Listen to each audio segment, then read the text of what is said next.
All right, welcome everyone. Grab a seat and let's get focused because today's explainer is a gripping, honestly kind of chilling, historical investigation into the very fabric of human nature.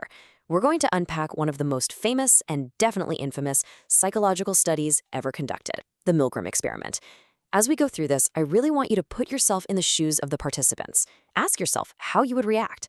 Because what we're fundamentally investigating here is the hidden architecture of authority and obedience.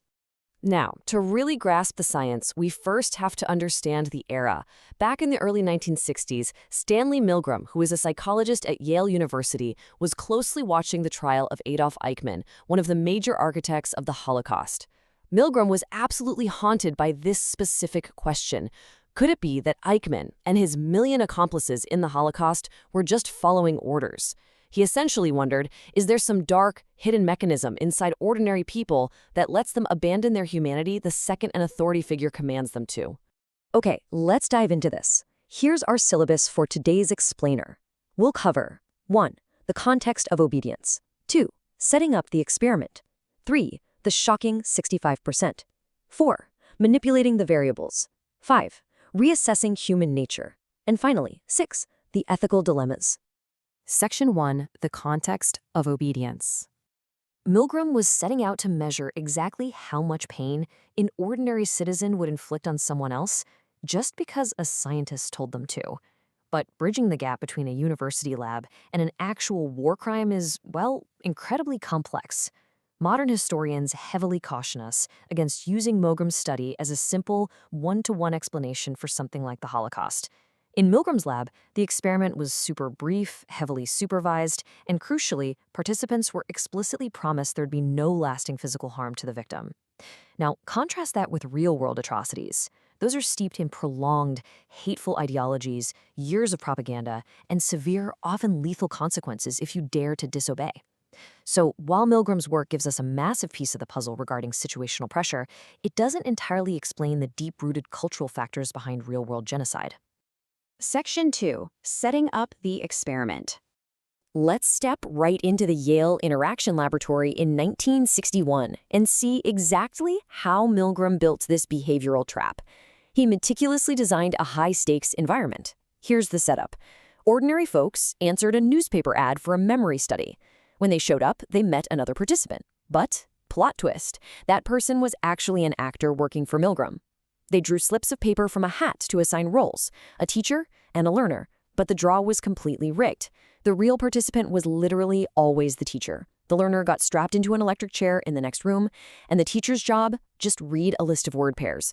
But every single time the learner got an answer wrong, a stern experimenter in a gray lab coat ordered the teacher to deliver an electric shock, bumping it up by 15 volts for every single mistake. Section 3, the shocking 65%. Of course, this wasn't a real shock generator, but the teacher had no idea.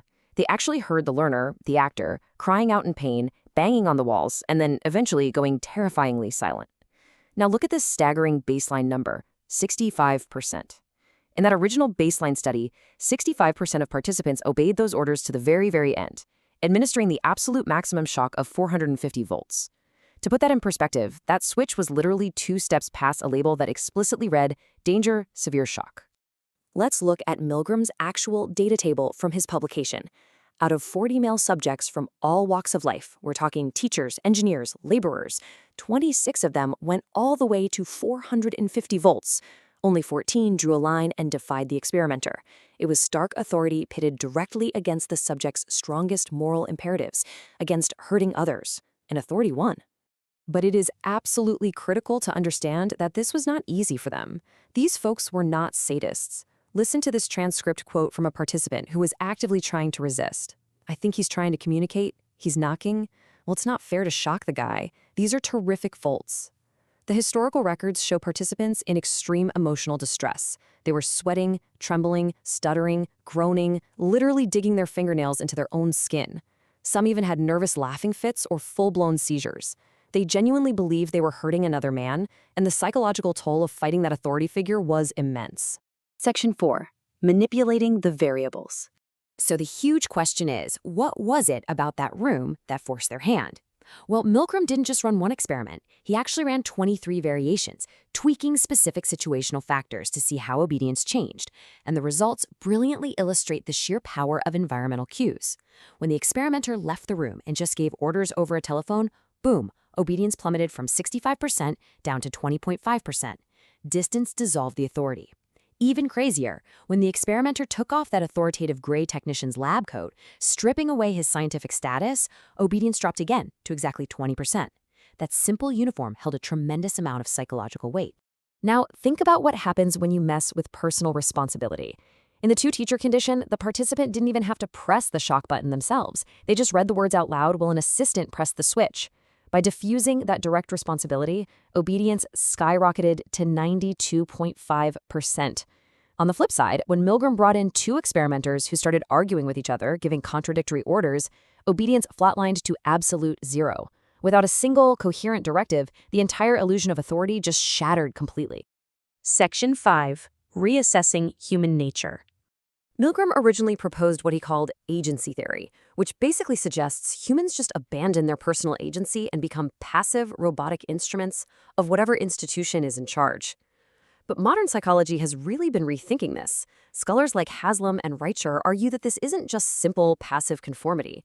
The whole idea of blindly following instructions, which is an idea also famously tied to Philip Zimbardo's Stanford prison experiment. Instead, newer analyses point to a model of active identification. The idea here is that participants followed the experimenter because they actively identified with a scientific authority. They genuinely believed that advancing science was a noble critical cause, and they voluntarily prioritized that cause over the distress of the learner in the other room. Plus, we absolutely cannot ignore the individual here. 35% of participants in the baseline study did successfully defy the experimenter. Why? Well, research shows personal traits totally matter. People with high empathy and incredibly strong personal moral convictions were much more likely to delay or completely refuse compliance. So while the situational force was undeniably massive, a person's individual threshold for pushing back against unjust directives is what ultimately tips the balance. It's this fascinating, complex interaction between the environment we're in and who we are as individuals. Section 6. The Ethical Dilemmas. This brings us to perhaps the longest-lasting legacy of Milgram's entire body of work, the intense ethical reckoning it provoked. A major critic, Diana Baumrind, spearheaded a massive ethical backlash, and it really centered on one core issue: deception. Participants were heavily deceived. They were lied to about the purpose of the study, the actual role of the other participant, and of course, the reality of the electric shocks. Because they were kept completely in the dark, they literally could not offer true informed consent.